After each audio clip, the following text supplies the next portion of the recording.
Zern Industries. Today I'd like to talk to you about an issue that we deal with frequently here at Wilkins, and that is to determine whether or not we have pressure reducing valve failure or if we're dealing with a thermal expansion condition within our plumbing system. Now the call is very typical, it's straightforward. We'll get a call from our customer and they'll indicate to us that they've recently installed a pressure reducing valve and they find that all during the day the pressure is absolutely fine, but overnight for some reason they're seeing a creep in the downstream pressure and they feel that the pressure reducing valve is defective.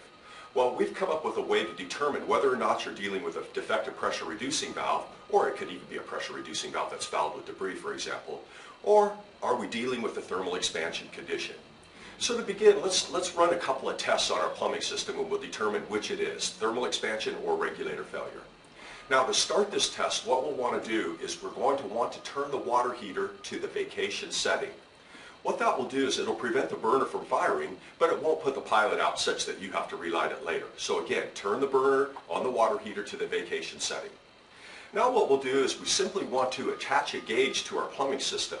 We'll want to attach a gauge downstream of the pressure reducing valve. Quite frankly, any hose bib on the house, as long as it's downstream of the pressure reducing valve, will be fine.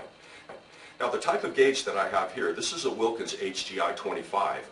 And what this particular gauge has is an additional needle that will register the highest pressure that the gauge sees.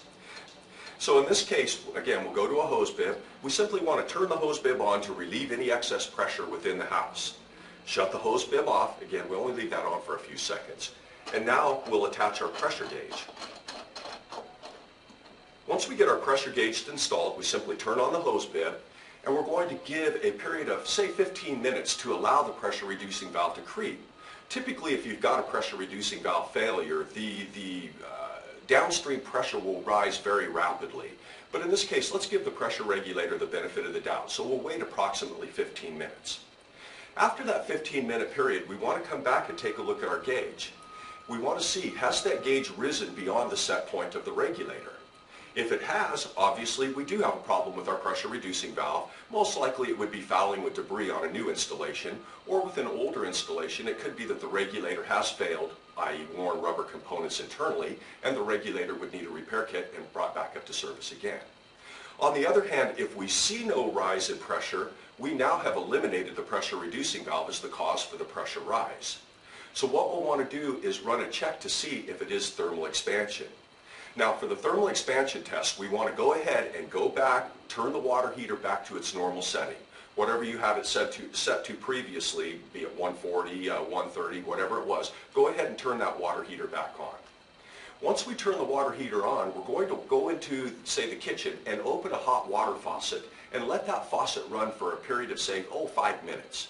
What we're trying to do is deplete some of the water within the water heater so that the burner will fire and that water heater will cycle. After we run the hot water tap for a period of 5 to 7 minutes, go ahead and shut that hot water off and immediately go outside and start watching your gauge.